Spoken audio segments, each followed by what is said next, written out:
This is Jordan Poyer, safety for the Buffalo Bills, and you are now listening to Cover One Buffalo Podcast. Let's go. Good evening and welcome to this victory post-game show with the Cover One Buffalo Podcast. You're joining your host, Greg Tompsett, and I am joined by my partner in crime, Aaron Quinn. I can hear you celebrating with the Uncle Jumbos. How we doing, brother? Celebrating is a word that you can use. You're a little too happy right now, and I'm going to ruin that for you. I'm not in a good mood about this. This is the least good mood win that I've ever had, and I'm going to take that out on you tonight, buddy.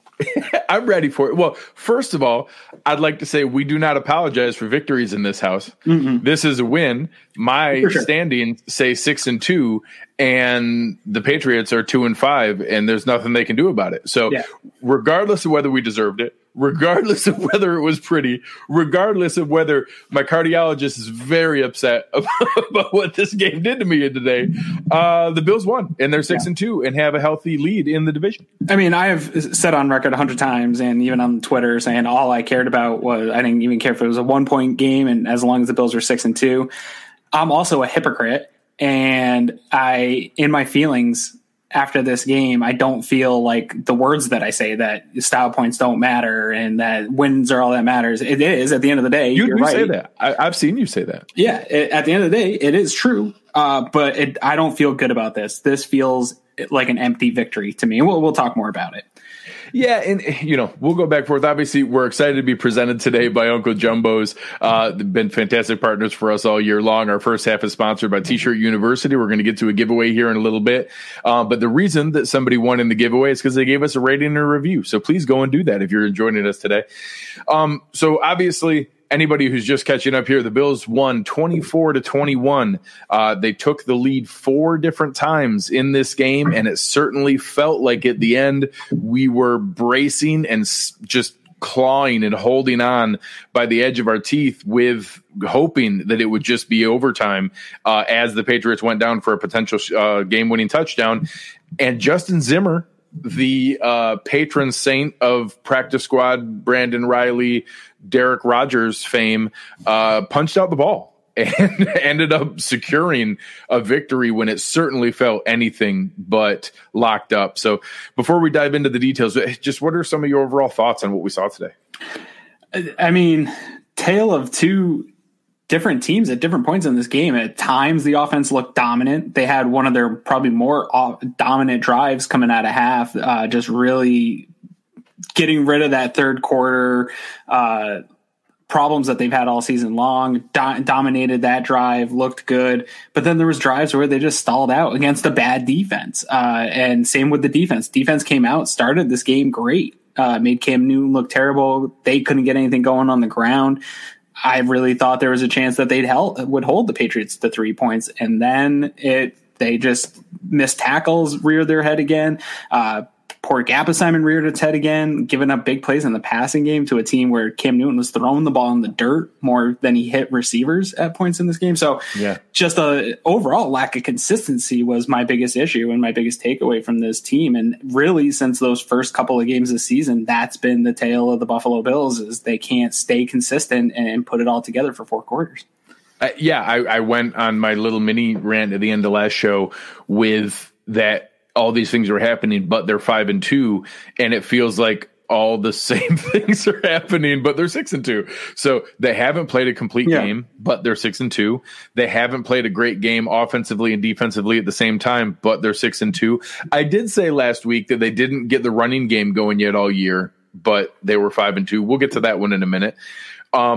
It wasn't pretty. But again, in this league, there are going to be games that aren't like that. So I think that it needs to be a healthy balance. I think the people who are concerned about what this means going up against much better offenses led by Russell Wilson, led by Kyler Murray in the coming 2 weeks here, those are very fair. Those are legitimate concerns and reasons we need to get into that, but we'll talk about that afterwards. This is still a Bill Belichick-led team. It was only a 3-point spread for a reason. I saw some places got up to 3.5 or 4, but the Bills were not 12-point favorites, people who were expecting this to be some blowout win. Vegas didn't see that coming. Nobody else in the NFL saw that coming. You called it a blowout win. You got me excited. I said 23-9, and honestly, when they went up 14-6, I kind of thought I was going to be like spot on. I thought it was going to be exactly 23-9 for a minute there. So it's one of those things where I would have loved for that too. It certainly looked like Cam Newton got right compared to what we saw the last couple games. That they literally opened up the first play, him rolling right with 4 wides when he went 2 straight weeks without throwing the ball to the right once. It was something. Yeah, there's going to be a lot to unpack here this week. And I think you're right. Like, the big concern in the narrative this week is going to be this defense and the offenses they're about to face. And that should be the narrative. Usually I get mad with the bill of what the narrative is going to be this next week. That should be the narrative. There should be a lot of pressure on Sean McDermott and Leslie Frazier to get this right. The good news is you can get things right? Like, you can suffer through 5-6 games of playing poorly, and all of a sudden it does click for a stretch of games. And I do still think that this team, unlike the Patriots, I think this team has enough talent. And if they get some guys healthy, if Milano can come back to 100% of the snaps here soon, we can get Klein to 20 or less percent of the snaps here soon. Or less. I think those are the types of things that can improve it. But Milano also struggled in tackling. I don't know that that's just one answer that, get Klein out of the game and everything gets fixed. There's a lot they got to fix. I do still trust in this coaching staff and the not just Frazier and McDermott, but your Babbiches and your Eric Washingtons. They have the guys there to do it. Can it all come together? I don't know if it will the next 2 weeks, but there's a lot more football beyond that too, right? They could get torched for the next couple of weeks, and there's still a lot of football, and they've got the buffer from winning these ugly games to help them get through that. But at some point, we talked about, a month ago, was I concerned about the defense? I said, well, talk to me in mid-October. We're at the end of October, and I'm not feeling better about the defense. So I am very concerned. There's time to fix it. If they don't fix it, I don't see a way that this team can meet the expectations I had for them this year, or even get close to exceeding them, which we thought was possible in the first 4 weeks. Sure. And it's all of those things I think are healthy to look at. They're right to be critical of. They are right to be concerned with. And it's also okay to acknowledge that it's great to feel that way while you're 6-2 and to be figuring those things out while you're pulling out wins. Because a lot of those times those lessons come in losses that you should have, racked up and taken while you can. 6-2 is still a really healthy start to this season from just a record standing standpoint. 4-0 in the division is huge in the record book. Those kind of things where Miami, that people are concerned with, Miami's has 2 division losses already to New England and Buffalo.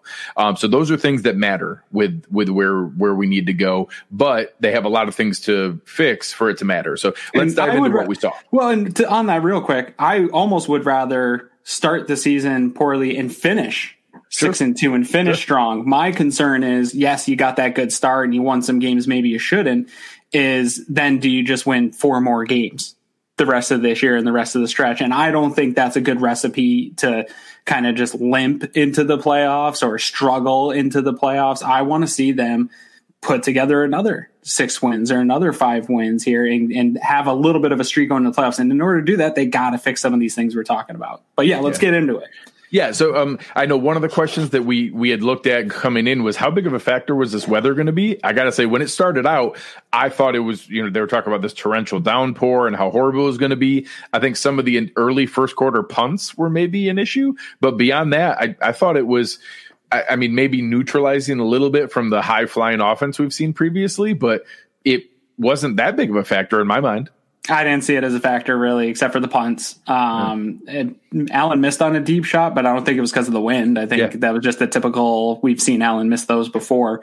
I think it was overblown. I hate weathermen. They're wrong more times than not. Towards the end of that game, they're incented to cause a reaction.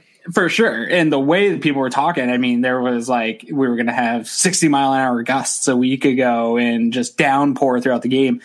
There were people putting some substantial amounts of money on the under. Yeah. Purely because of the weather. And by the way, it went over. Yeah. And I live 20 something minutes north of the stadium, and the weather's not always the same, but at halftime I went outside to let the dog out, and it was like almost 50 degrees and not windy at all. It was just if it was wet out, but I think the weather was vastly overstated, and the mistakes that the offense did have had nothing to do with weather. I don't think it impacted the game at all, what we thought it would be.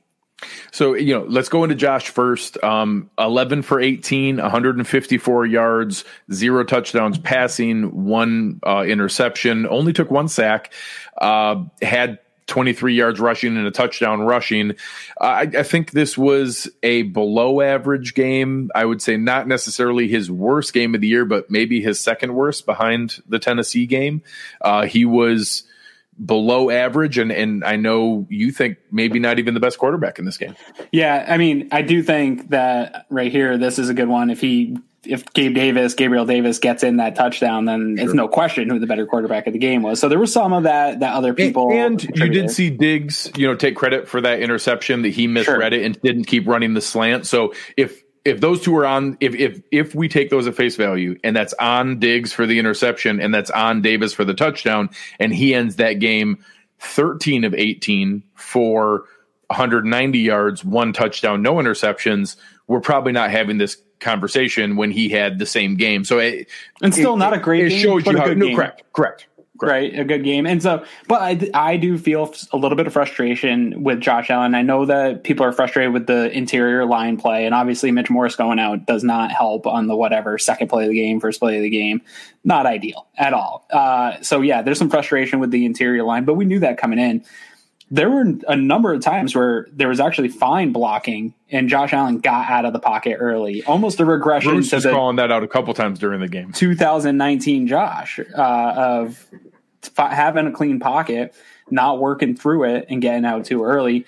Maybe it's a lack of trust in those guys in the interior line. I don't know. Maybe it was just him kind of reverting back to a little bit who he is as a guy that wants to get out and make something happen. But that was really frustrating for me in this game. And I didn't see any of the real wow stuff from him that I wanted to see. And he talked a lot about this Patriots game, that the last one was what really righted the ship for him. And statistically, it was crazy, the difference before and after that game. Yeah. But I really thought he had this one circled on his calendar to kind of put it to Belichick and come out and get that monkey off his back. And I don't feel like he did in any way. I feel like not that Belichick got the better of him, but he definitely didn't do anything. Neutralized him at minimum. Neutralized him. And it didn't make me feel like Josh Allen can go and beat a Bill Belichick defense by himself when we need to, because it clearly wasn't. It was the run game that beat it. Right. He had to rely heavily on the run game. So I need to see more here from Josh Allen coming up soon, because now we're at an even point where he had those first great 4 games, and now we've had a regression to,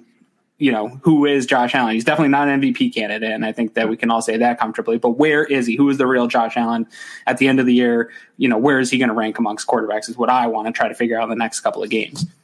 So Mike asking here, do we feel like Allen should run the ball like he did early in the season? This is actually a really good example, because that's what Belichick took away. They had a spy on him all the time. He ran 10 times for 23 yards, and those were hard-earned yards.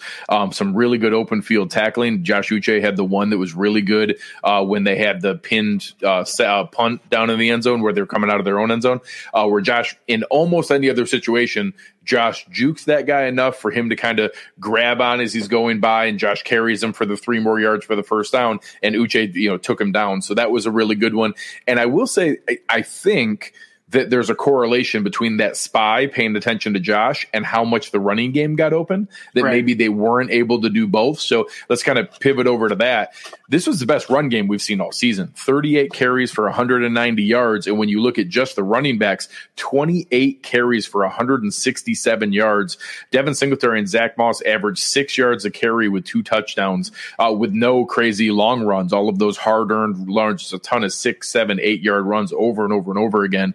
That was really encouraging when the Patriots have had okay defense and some guys that had been able to hold up in that capacity. This was encouraging to see them really pound it to them as a couple other teams had done. Yeah, and Moss had the 121-yard run, which I think that's the longest run of the year. It is the Bills. It's got to be. I don't remember. Josh had a scramble. Yeah, I don't remember putting any runs in toxic differential. So we just got over the hump there and got a toxic differential run. I love the way Moss was running. It took Singletary a little while to get going in that game. It seemed like he was kind of maybe a little bit better than he has been. But once he got going, you saw the vision and his ability to kind of get around an edge, things like that. But even some of the shorter runs Moss had, it runs like a grown man. Like you just don't take him down with one guy. He's always going forward. He's exactly what we wanted Frank Gore to be. Yes. And he does the thing that Gore did. He does have a piece of that. I was talking about on Twitter about how he gets small. Like he's actually really good at making himself compact and squeezing by a gap but still not losing power. And he's still able to go forward. And I don't know that he got knocked backwards once the whole game. The kid, even when he gets stood up, he still finds a way to shift momentum and go back forward. I was impressed with him today. And he's more than power runner too, because I know Bradley Gallagher posted the spin move of his, and it went for no gain. But that was a super athletic move for a guy that you think of more as a power back. And I was worried watching his college tape that he presented some athleticism in college, but I was worried that it wouldn't present the same way in the NFL. And I think it has. He got out on the edge a number of times. And when he did get an open field, he had plenty of burst that you need for an NFL running back. So I was encouraged by that. And they did all this with kind of a smorgasbord of interior line without Morse and, some of the rotation there that we'll talk about. So good on them. I can't wait to get back and watch this run game and see how those offensive line held up. But I think a lot of it was probably the running backs, maybe a little bit more than the offensive line in a lot of those situations, kind of making the best out of what they were presented. From a receiving core standpoint, I mean, it was an odd game because Stephon Diggs still had a decent game, 6 for 92. Cole Beasley got going early, had 2 catches for 24 yards in the first 20 minutes, and then didn't get another target.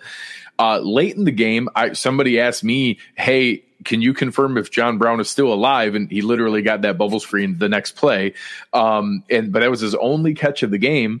So it was a little weird in the distribution, but obviously when the run game's working and you run the ball 38 times to 18 passes, the receiving core can only do so much. So I don't want to be too critical.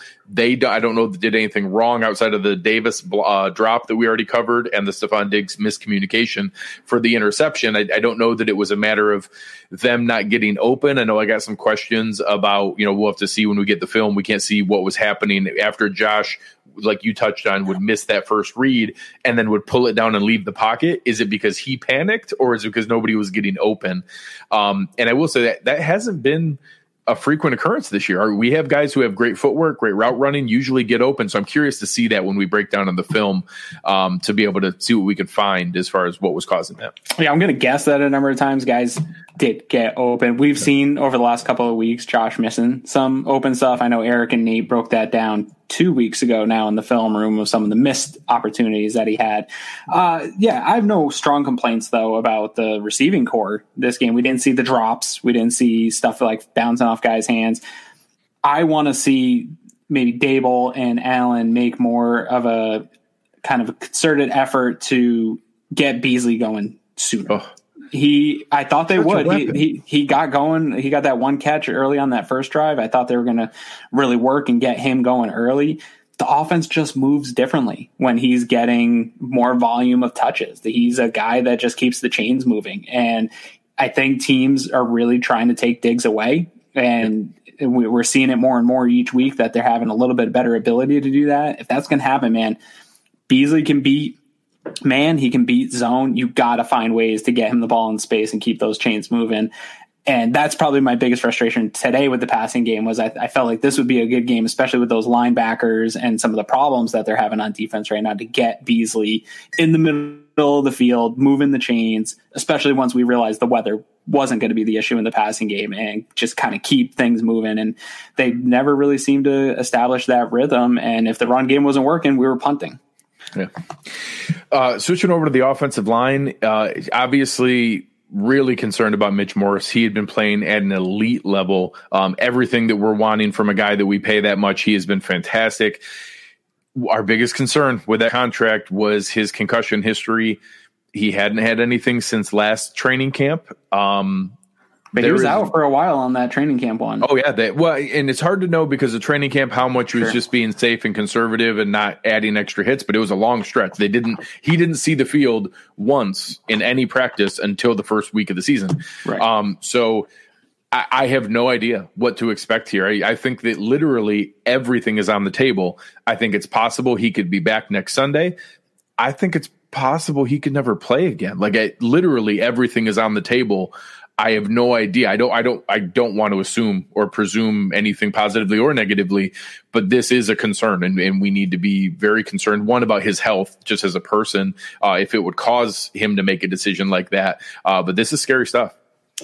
Yeah, and when you have intelligent people, which he is, towards the end of their career, when you have had multiple concussions, I do think, I'm not going to speculate that it'll be his last game with the Bills, but I do think, and I'm not saying that's likely or that I'm predicting that, but that is, but I think within people the will, realm of possibility. I think people draw that, but I do think at the end of the year here, say he comes back and makes it through, I think that a concussion like this makes you think in the off season, like how many more is a guy like that willing to take. I do think he comes back. It didn't look like anything major, but you don't know once those guys get more. As you get more, it can be harder on a guy to recover from them. It can affect you in a different way. So my thoughts go out to Mitch Morse. Absolutely. That's not a fun thing to deal with. If anybody's had a concussion, they're no fun at all.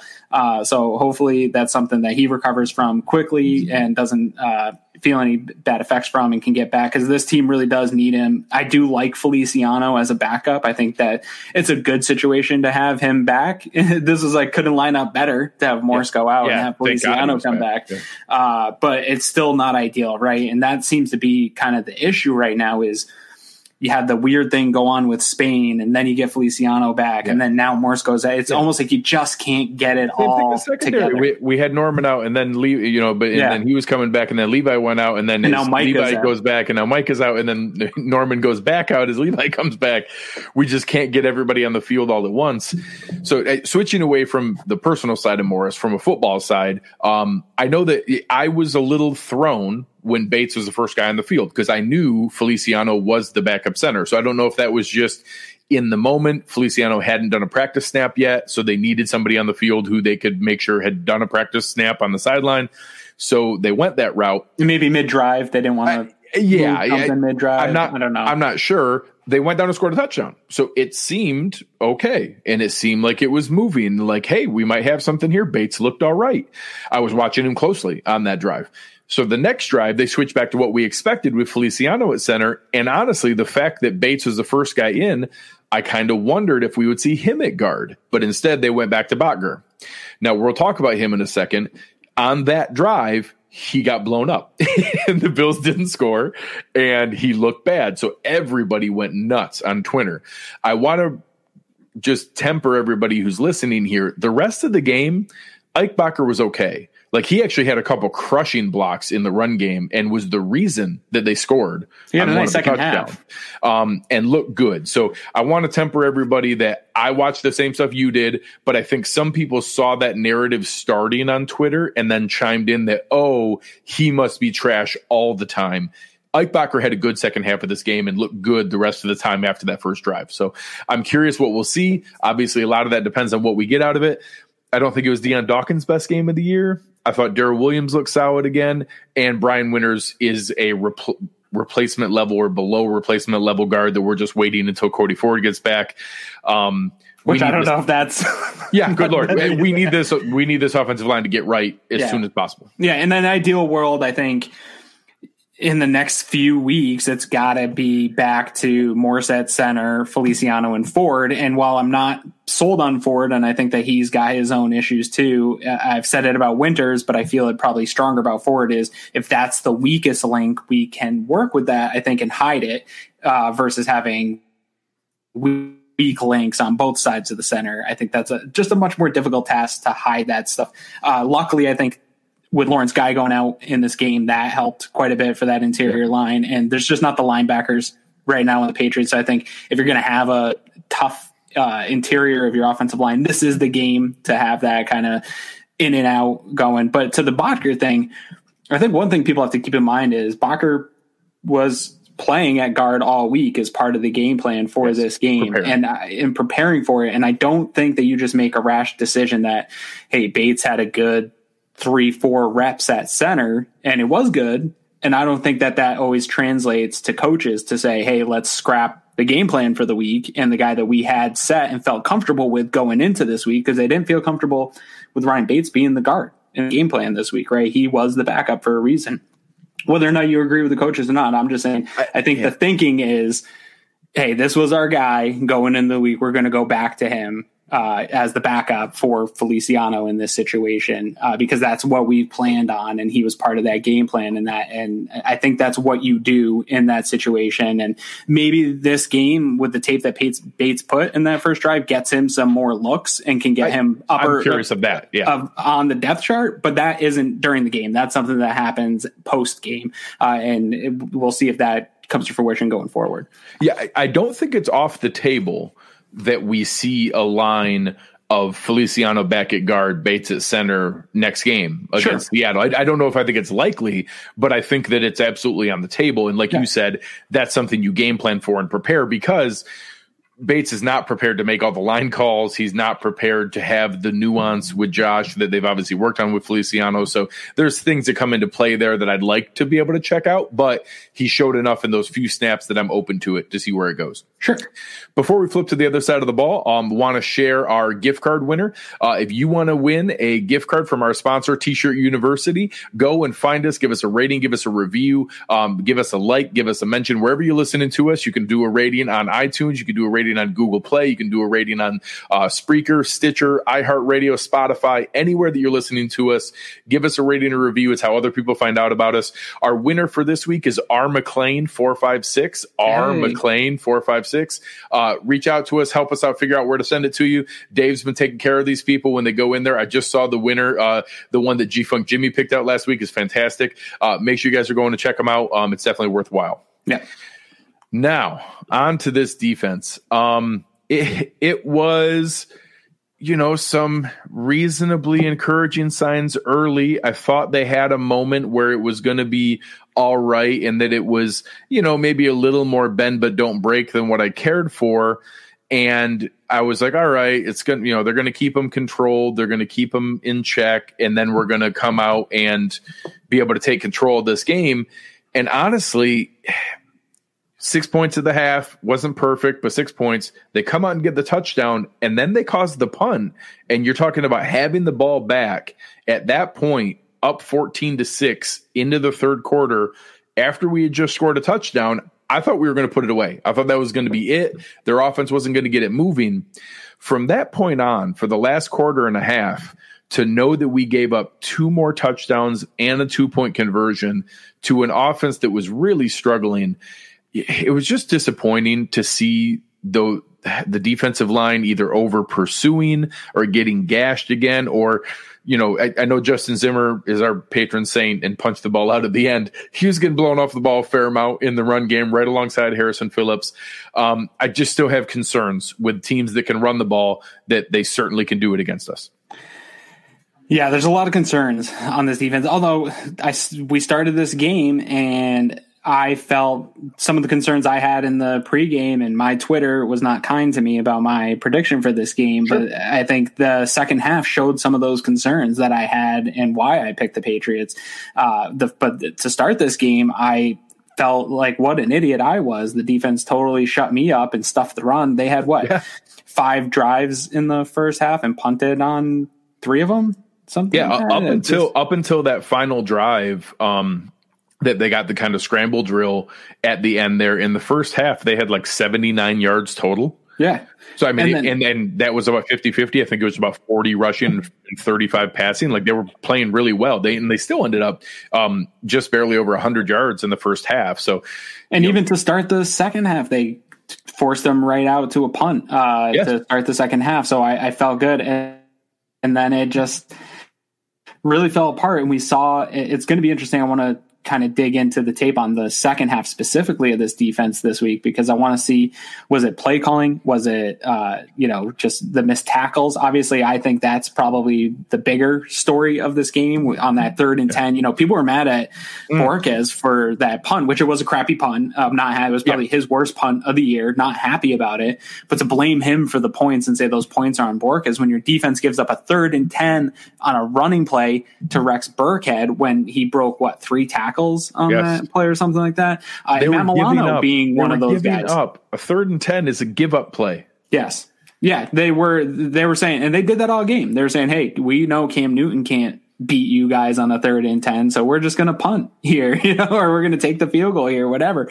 And they gave up it. They got it. And the defense blew that, not Borges. And to have your defense rear its head with these tackling issues over and over again, this is the major Achilles heel. People are frustrated with Leslie Frazier and they want to call him out for it, but he can't get out there and tackle for these guys. And some of it's Klein for sure, and he definitely deserves his fair share of blame. But you had Milano out there miss. I saw him miss 3 or 4 tackles on limited snaps too.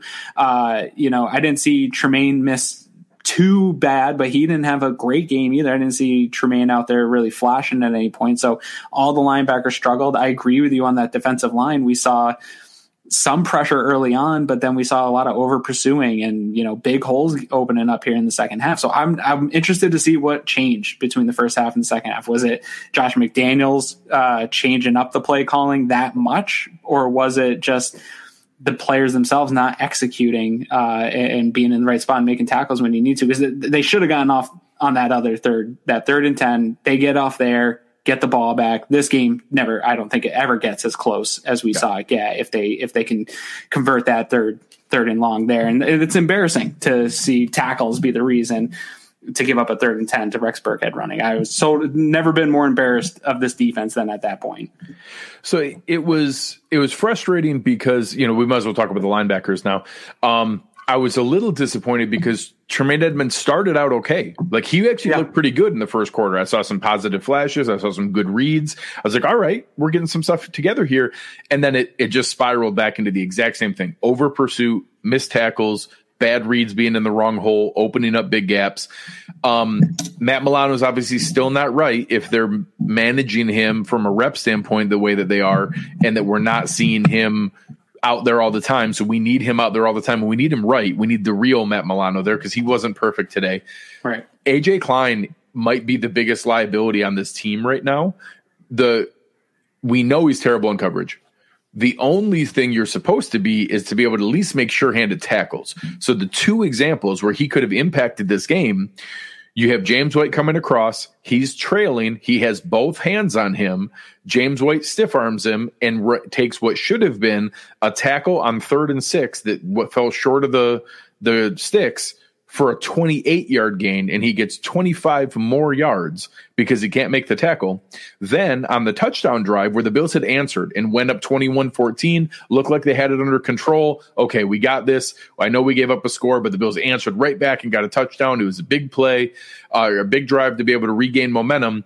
On that play, he makes a right read. You see him angle towards the sideline. He gets it to where he's going to be able to get Damian Harris in the backfield for probably a 2-yard loss, and instead whiffs, goes through, and he runs for the first down. You have hands-on players. We know you're not going to be explosive. We know you're not going to be quick and be able to make great reads, but you're at least supposed to be a veteran who can make sound tackles when you get your hands on defenders. If you can't do that, why are you on the field? I genuinely don't know now.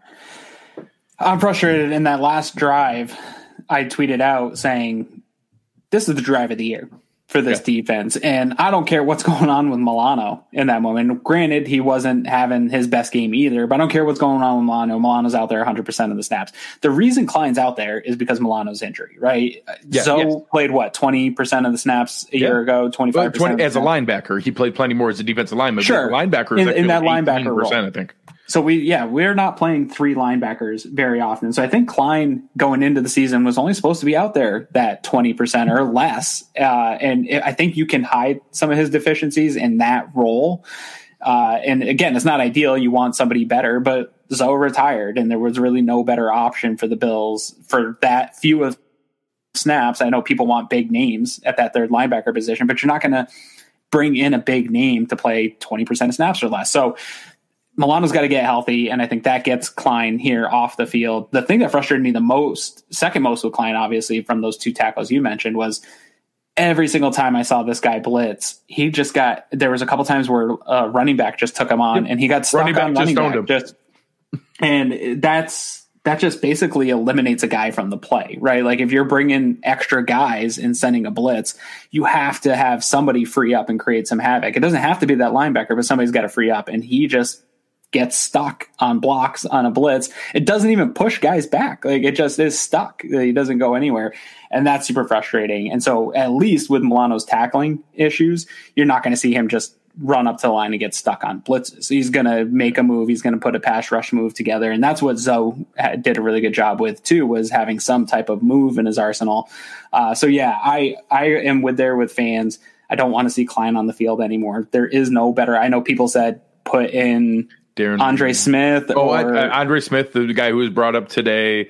It was announced, it's official. I think we're signing Darren Lee. None of those guys are the answer. Now, not for the problems that we're seeing with Klein. They might be less bad than Klein. I'm open to the fact that they're better athletes and might be in better position. They're not good. They're not all of a sudden going to fix this. Maybe they're slightly less bad than Klein. They're not fixing anything. Yeah, no, there's no good answers for that, in my opinion, right now, except for Milano getting back healthy. Getting healthy and on the field every play. That is the only answer we have. Better off just going nickel all the time. I know you joke about Taron and Klein, but I would take Taron Johnson as a linebacker over Klein. Taron's a good run defender. He doesn't get stiff-armed in that way. You're right. If he makes that read going to the sideline, or if he's trailing James White, he's not going to be so slow that James White's able to stiff arm him. You're right. He probably would be just a straight up better linebacker.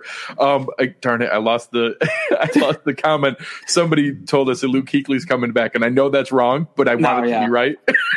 I'm pretty sure he's comfortably in an office job in the Panthers front office, but if he started working out, I'd sign him tomorrow. I'm totally in. I put Dan Morgan out there at this point. Yeah, seriously. No, Dan Morgan looks good. He still works out. I think he's got it. Yeah. In the secondary, this was probably Jordan Poyer's best game. Yeah, he was all over the place. Jordan Poyer was everywhere. He got home on blitzes. He was making run fits. He did not miss tackles. Guys didn't get behind him. One of the only guys, he gave up nothing deep in a game where he didn't have his partner in crime, when he didn't have Micah Hyde. This was Jordan Poyer's best game of the year. He had gotten his big extension before this year, and then he had played okay. He hadn't played great up until this point. He had flashes, but he also had some misses. He was great today. He kept us in this game in several spots. I'll say Dean Marlowe was all right in defensive or in coverage for Micah Hyde. He had a nasty missed tackle, and I think that maybe had two of them because Cam shook him pretty bad on the one run as well. So he was okay, but I don't think he was the biggest problem here. I think he was a net positive compared to the problems with the linebackers and defensive line. And then the coverage guys, people were getting mad that we were giving up catches in front of people and then coming up and tackling, like Taron Johnson and Levi Wallace. I don't know that I remember them going to Trey at all. That's what our defense does is we keep people in front of us and we make tackles. Nobody got over us deep. Cam had one or two decent throws that a guy got behind the zone coverage, but beyond that, the secondary was pretty good today. Yeah, those things always frustrate people when they see a reception. Those receptions happen even against Cam Lewis. Like, no one gives up zero catches. Right. So, and the idea is that the tackling's good enough and you're not going to get beat deep and give up explosive plays. They talk about that all the time. Both Leslie Frazier and Sean McDermott are proponents of not giving up explosive plays, and we didn't. I don't think we ever saw guys get behind the secondary. So I think overall did their job. Definitely the best unit of the day on the defensive side of the ball. Yeah. Trey got in a number of times in the run game with some nasty tackling, showing off that dog. Yeah, he stuck his nose in there a couple times. Yeah, I think people think of him as just that kind of typical lockdown corner, but he's got some nasty in him, and he can tackle and come up and play in that role a little bit. We saw that, and that was needed really from the cornerbacks today, was solid tackling. Right, you knew you were going to have some running backs get out a little bit. Having a guy like Poyer back quarterback there that was really didn't allow too much to get past him in this game. Maybe that one touchdown drive where they kind of had the missed tackles in that 3rd and 10, things got by everybody. But yeah, I agree with you. I think it was definitely Poyer's best game of the year. And that's what you expect out of the players where you give them a big extension. He is a team captain, is when Micah Hyde goes down, you take it to that next level. You make up for that loss on the defense. And so that's exactly what I wanted to see from him. So good. I hope he continues that when Hyde comes back, because what made this defense tick was safety play. And they have been fine, but they are not the dominant safety tandem that we've seen the last 2 years here in Buffalo. And I think if they could get back to that, that would take away a lot of the problems, especially in the passing game that we've seen where the teams are able to move the ball. So hopefully this is a game for Poyer to build on. Yeah, and as Joachim here is asking about what the toxic differential was, I think we had a 4-4. Yes, I got to go back because you did say Harris had a 22-yard run. I couldn't find it, so I'll have to go back and find it. But either way, it was right there. It was close. Yeah, and it's something where I think that's indicative of the kind of game it was, where you were right there. Either way, either team could have won this game. The Bills won, but they certainly barely. I think that you can make a fair argument that these. And the last play was the toxic play. This is seriously. They were down 4-3, and the last play was the punch out, and that is about as good of an example as you can get. That without that play, they might not win that game, or at best they're praying in overtime that they're able to hold on. So that's as good of an indicator as you're going to get for toxic differential. Absolutely. As we switch over here, let's start with our friends over at Uncle Jumbo's. And I think that it's something that we want to talk about is maybe doesn't get a ton of attention, but in a game that ended up as close as it was, I'll set the stage and I'll let you give the play here, but the Bills had just given up a touchdown. They had just allowed them to tie the game. The Bills opened up in the second half with a nice touchdown drive. They held the Patriots. Then they got, held themselves back deep in their end zone, gave it up on a short field, and the Patriots came down and scored a touchdown to tie it 14-14 with a 2-point conversion. The team is reeling. They come out to kick off, and I'll let you take it from here. Well, I was opening a Reese's peanut butter cup that I stole from my kid's Halloween jar, and I was just kind of laying back because you just kickoffs. I mean, Andre Roberts has been great, but like kickoffs are just kind of like a pedestrian part. And yeah, exactly. Tyler Makovich it was a surprise onside kick. And he was the only Bill who had his eyes forward. Everyone else had turned around and was going back to block like you do every other kickoff. Yeah. And it would have worked. How many times do you see that? Kind of just in the third quarter, one thing I think people thought Bill Belichick's tanking. He doesn't want to win. And I saw that as he saw an opportunity to try to take advantage, get that ball back and win the game for his team. I don't think he's not tanking. The team just doesn't have the talent and heads up play, super responsible play. I think it's one of the reasons people get frustrated that these guys don't play additional snaps. The reason you have a guy that is a special teamer through and through, that's his only job every day, is to be heads up when the play matters the most. To be aware and conscious of the circumstances, and to know that that's a possibility when every other guy in the field was not. Yes, and earned every dollar for the rest of the year. Literally every cent. Dude, if the Patriots get that, who knows where this game goes if they get that type of momentum. That is bad. And we might be sitting here talking about a really embarrassing game for the Bills that they gave up that play, and who knows what happens after that. So heady play, super responsible, happy to have him. He's not an answer at linebacker still. I've had plenty of people ask me, like, you want to know what?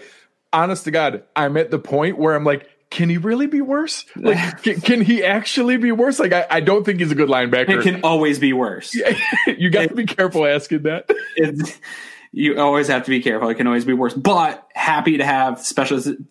Outside of Bojo's punt, special teams has been very consistent for the year. Obviously, Bass has had his issues with the kicking game and stuff, but coverage-wise, there hasn't been a lot of. We haven't let up any big returns. Kick return has been nice. We've had several nice returns. Yeah, I really like what they're doing, and he's going to be, I think, going forward, a key piece of this. I think what Maurice Alexander was supposed to be a year ago. Yeah, perfect call. Is where we're at. So hats off to him. I hope I don't have to hear his name called too much more often. He's a sneaky player. So for anybody, the exact play, he's sitting there. The Patriots do a pop-up sneak onside kick, and he saw it, pivoted around and caught it live in the air, and then got hit pretty hard and held onto the ball. And every other Bills player had turned around to start blocking because nobody expects it there. So really heads up play. And the reason I love him is every time I'm watching film and going back and looking at it, you see the gunners, you see Tywan Jones and Saran Neal flying down the sides. You don't normally see the first guy there be the guy who was in line. And they always have Matakevich like right next to the snapper. He's usually next to Ferguson and takes off as soon as he's allowed to go. Right. And he beats those guys down there. It's crazy the way that he's able to weave without getting blocked. And he's consistently down there all the time. Is a reason that he led the NFL in special teams tackles twice in the last 3 years. He's really good at his job. And today was different than that from a coverage standpoint, but a great example. So I think it's a perfect example of the responsible play of the game, especially when you see it come down as close as this was. Absolutely. So switching over to our other friends here at West Her, when you are looking to be able to buy a vehicle in Western New York, 23 dealerships, the largest dealership group in Western New York. They have vehicles for all makes and models. Make sure you find them. Visit our friends over at West Her Auto Group. The West Her drive of the game was easy for me because I lost it afterwards. It was Brian Daboll's best drive as an offensive coordinator for the Bills, for sure in the third quarter anyways, coming out of the half. 5 plays, 75 yards right off the bat. Beautiful touchdown with some really innovative plays. I loved it. That 5-play, 75-yarder coming out of the half for the touchdown was fantastic. Yeah, I'd like that you caught yourself and said for the third quarter, because I don't think it was his best drive by any means. But what I did do was establish a dominant tone with the offense for that game, where they had really struggled after I thought they had a really nice drive early in the game, getting the touchdown early.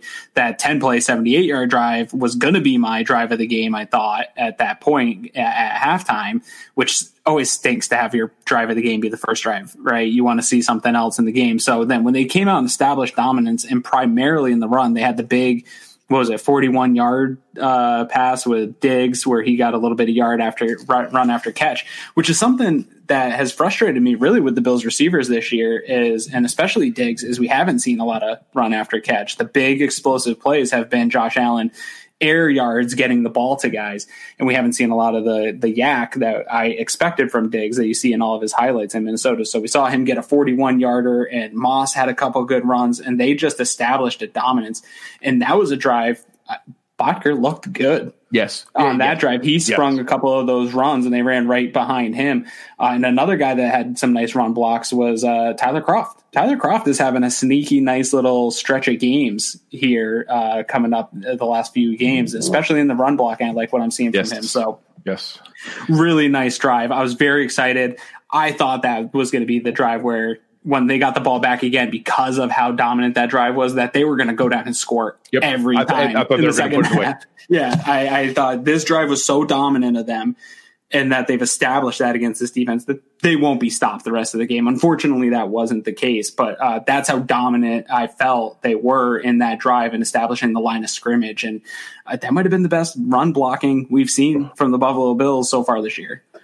So it was something I also want to bring up. One of our friends, obviously, over at T-Shirt University, we've been using a phrase with them, the T-Shirt University fresh look. Something else on that drive was the setup for the opening 2 run plays. We haven't seen the pony backfield so far this year. People have called for it to say, hey, can you put both Singletary and Moss on the field at the same time, make the defense make a difficult choice? You saw that on those opening run plays. You even saw Devin Singletary lay a beautiful lead block on Zach Moss's six-yard run, then come right back. So they go opening run to Devin Singletary for 6 yards, where Moss is a lead blocker. Then Moss gets a 6-yard run with Singletary being the lead blocker, which you'd never expect at his size. Then Singletary right back with the 18-yard run. They get them to come up and play action. Josh gets him to bite, thinking they're running for the 4th time in a row. I love play action on first down. Hits Stephon Diggs, who then makes a really good after the catch play, running for tough yardage, and then a really nice misdirection for the Zach Moss touchdown. So just those kind of plays, creativity with the pony backfield, coming out after halftime adjustments, play action after you establish the run. That's what you want from Brian Daboll. So it wasn't a perfect game. I don't think Josh helped, but that was the best halftime adjustment third quarter drive we've seen from Brian Daboll as an OC, and it was much needed. Yeah, no, I loved it. I want to see some more of that. I think they're both such interesting running backs with what they can present. I think it just presents such a challenge as a defensive coordinator when they're both on the field and the types of things you can do. And I think in the passing game is where I really want to see some of that pony look with both of them. And you can do some of those fake screen to Singletary, screen to Moss type of thing, and that puts such a stress on the defensive coordinator, and that's really what we need because their teams are taking away the deep ball, right? Like that is the book right now on Josh Allen is if we put the safety help back there and we take away that deep ball and make him kind of dink and dunk, he's not going to drop 30 on us, right? Like that's just been right. The evidence is there. He's not going to put up 30. But if you can create some of these ways to stress defense in the short game with Beasley and some of these screens to these guys, I think that could be good stuff for him. But I'm not ever going to pretend that I'm smarter than Brian Daboll. But if he was listening to this, I would like to see more of that, sir. Yeah. So Spin's making a great comment here because I did the same thing. It was probably our best third quarter of the year. And then you look and we technically lost it 8-7. Yeah. For anybody who's looking, we did technically end the third quarter at the New England 5-yard line. Yes. And we're going in for the touchdown and did score 3 plays later to go up 21-14. So that kind of counts. They were still moving the ball in the third quarter. But yeah, we're all excited about our best third quarter of the season. And we technically lost it 8-7. So, it's, just part of this kind of game that nothing was quite right. Nothing was quite as dominant or as good as we wanted it to be. But at least we were going back the right direction. They got a touchdown right off the bat. They got a stop. They had a chance to do it there. And I think if they don't get pinned deep, it really brings up that great tackle by Josh Uche, that if they don't get pinned deep there, Josh gets it. They get another first down or two. Yeah. Even if they don't score, they flip fields. I don't think you see that quick response from them. So it just shows, no matter what, even with a opponent who's not in their best position or as strong as they normally are, anybody is still dangerous now. And you can't let those little plays add up in their favor. And they made quite a few of the little plays today. Yeah. And we talk about it a lot on this show, right? It's 4 to 6 plays make all the difference in the outcome of the game between being a blowout and being a close game or being a game that you drop. So, and division games are wacky every single time. It doesn't matter what the records are, who is being dressed up and put out on the field. Division games are always going to be a little bit wonky. Bill Belichick talked about that quite a bit this week, that they know the Bills really well. Like, if anything, that's an advantage. You have all these players missing, but the teams know each other really well. So you're not going to see too many totally wild blowout games. You're going to see games that people play to a tighter level, and anything can happen in these division games. Luckily, the Bills get kind of lucky and win a game they don't deserve in the division and bury the Patriots. I think the Patriots season is really, that's it. This was we talked about it with Evan. Both teams, this was a pivotal game. They're now 2 games back from the Dolphins and 3.5 games back from the Bills. That I think that's too deep of a hole. I don't think they can get out of it. No, I had made the hot take that the game in Gillette was going to be the game of the year for the Bills. I think that game is going to possibly be Bills don't dress their starters because the playoffs are locked up and we might still beat them in a scenario like that. I think their seasons, they're going to have a tough time. Could easily be a Jarrett Stidham game by that time. Yeah, exactly. I think their season's done for here. And the Bills still have some life, even with all these issues that we're talking about. And I want to thank you for helping me to get through this victory and some of the frustrations I had, because there is still a lot of positive things that we can take away from this game. And there's still so much to fix. You nailed it in the beginning of this, that there's a lot to fix, and there's still 6-win football team at this point. Yeah. And I do think they can fix some of it. I think the roster's got flaws. We're going to have some injuries. There's going to be things that don't get fixed, but I think they can fix enough of it to still maybe not meet the expectations I had of a 12-4 playoff win team. They're still a playoff team. There's got to be like an 88% chance or something at this point. 6-2 with our lead in the division. And just for an FYI, some of the other losses here today, Tennessee lost to Cincinnati, Cleveland lost to Las Vegas. There were some other losses today that really mattered in the AFC. Sunday, man. Cincinnati. So yeah, Cincinnati took it to Tennessee. Yeah. Like they were up by a lot They won. Could you imagine that? They won 31-20, and I think it was worse than that. It's so weird. The NFL is a week-to-week league. That's so crazy. So what Jason's saying here, everybody's talking about how hard the Bills' schedule is. Just remember, the Patriots have that same schedule, but the number one team in each division. They had to play the Chiefs instead of the Broncos. They had to play the Ravens instead of the Steelers. Like that, they have all kinds of other difficulties of what's going on there. So it's going to be interesting how that comes together. Yeah. And the Bills, they do have a hard schedule, but they've gotten themselves to 6-2, which gives them a little buffer, right? You can, I don't want to see it happen, but you can drop these next two or split these next two, and your season's not derailed. They lose to New England here and then drop two more. Yeah. We're talking about a possible 8-8 team, 9-win team, and that might not be good enough. So instead, they've got that 6 wins. Now they just got to find some spots and beat the teams again. They beat the teams you should, maybe win a game you shouldn't, and we're right back to where we started. Well, we have a second here. Let's take a look at the schedule coming up here. So they play again at home next week with the Seahawks. I don't mind that the Seahawks are coming across the country and playing an early game. And their defense isn't good. And they have a terrible defense, but they have an amazing offense. So hopefully we see some fun weather and some good shootout stuff. And Milano back. Oh, God, please. Then we go Cardinals, Chargers, 49ers, Steelers. Those 5 games, Seahawks, Cardinals, Chargers, 49ers, Steelers. Let's say we only go 2-3 in that 5-game stretch, which I think is feasible. I think 2-3 is a very realistic possibility. If 1-4 is probably not off the table.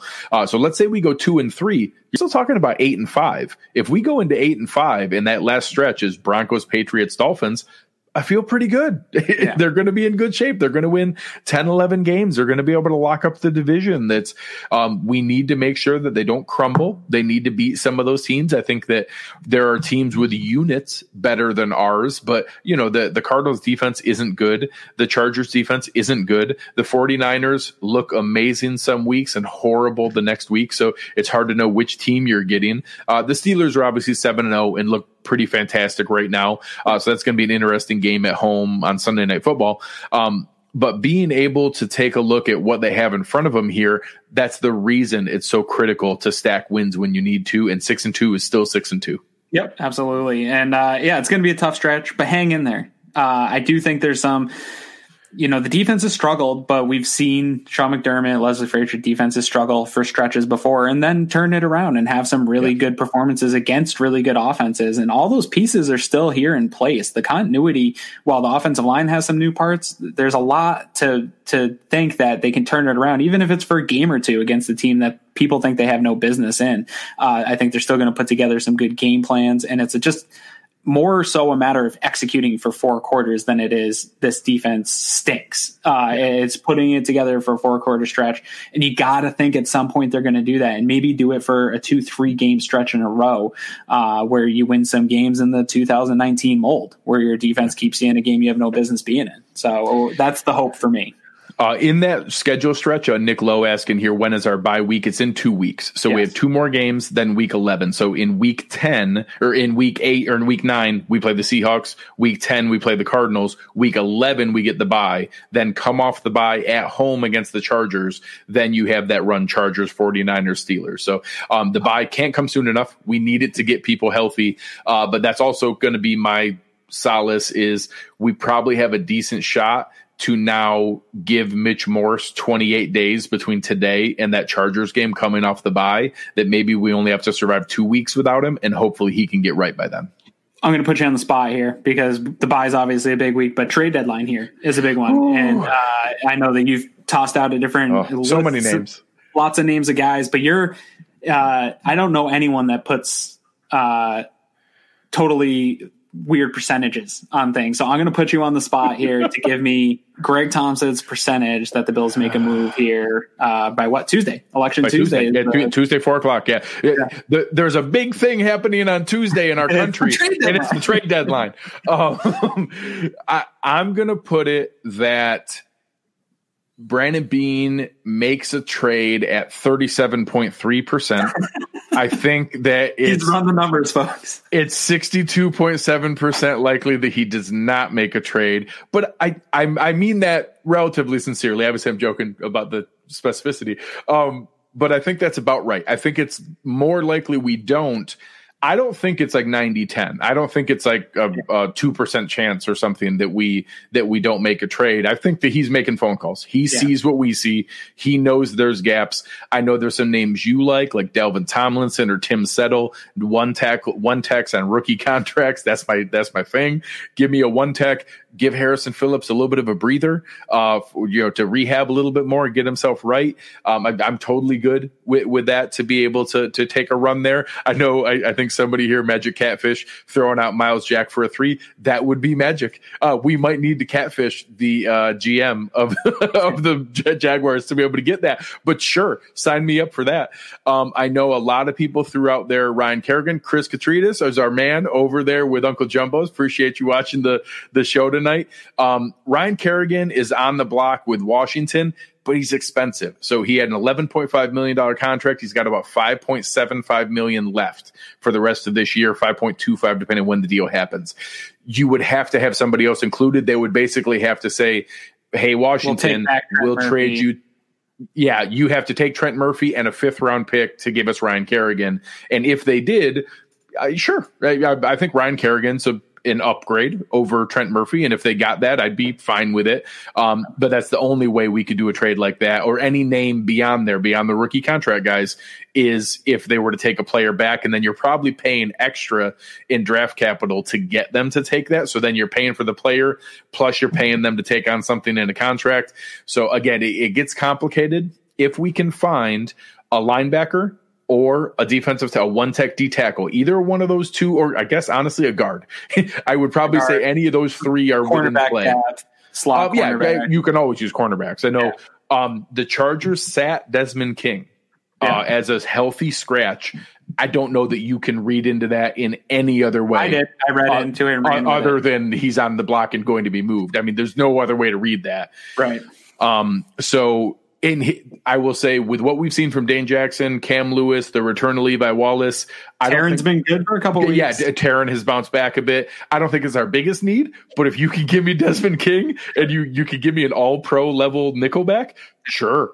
Obviously I'm going to take that. I'm a little nervous about what it would cost. You're probably talking a 3rd-round pick. So we'll see where that goes. We're a little limited. We don't have a 4th-round pick because of the Stephon Diggs trade. We have an extra 5th-round pick. Right. That 4th-round pick is probably what they'd want to move for a Desmond King level player, and it's not going to happen. So then if the Chargers want better than that, you're talking about a 3rd, and it gets expensive. So I'm going to be hoping for a trade. I want a trade. I think we can use an injection of talent at 2 or 3 or 4 spots. I don't know that I expect to have one, but I'll cross my fingers like everybody else. Awesome. All right, guys. Thank you for checking us out. Thank you to our sponsors at Uncle Jumbo's, West Her, T-Shirt University. Congratulations to R. McLean 456. Make sure you do reach out to us. So we have an address where to send it to, or can hook you up with Dave over at T-Shirt University. Congratulations on the T-Shirt University gift card. We'll be giving out more of these this season. So if you want to give one, we are pulling them from people who gave us reviews. Wherever you're listening, give us a rating, give us a review, give us a like, give us a star, give us a heart, whatever the heck it is, whatever the website or link or place you're listening, go wherever it goes and tell the people that you like us. It helps us out a ton. Aaron, where can the people find you? You can find me at Aaron Quinn 716 in the Cover One Slack channel all week long. And really important thing too, anyone that's watching here that hasn't gotten into our other shows, the Hoof podcast and Disguised Coverage, great content every week throughout the week. Make sure that you're checking them out. Good live chats midweek to help you get ready for the game. Fun shows. So if you're not checking those guys out yet, make that part of your weekly ritual here with Cover One and the content that we're giving you. Appreciate it, guys. You can find me at Greg Tompsett, GregTompsett, having a lot of fun. Poking around in a new app called Locker Room. You guys can hear me talk there. Going to be able to get more guests to bring over to Cover One and be able to talk there in real time. Something fun to be able to check out and download. You can even jump on and talk with me. Had a couple of people jump on and you can come on and give me your takes and we can talk back and forth. Gives a little bit more interaction. Like you guys are great in the chat here. It lets you actually come on and talk with us. So something fun to check out there as well. But for Aaron Quinn, I'm Greg Tompsett. You have been listening to Cover One Buffalo, and we are out.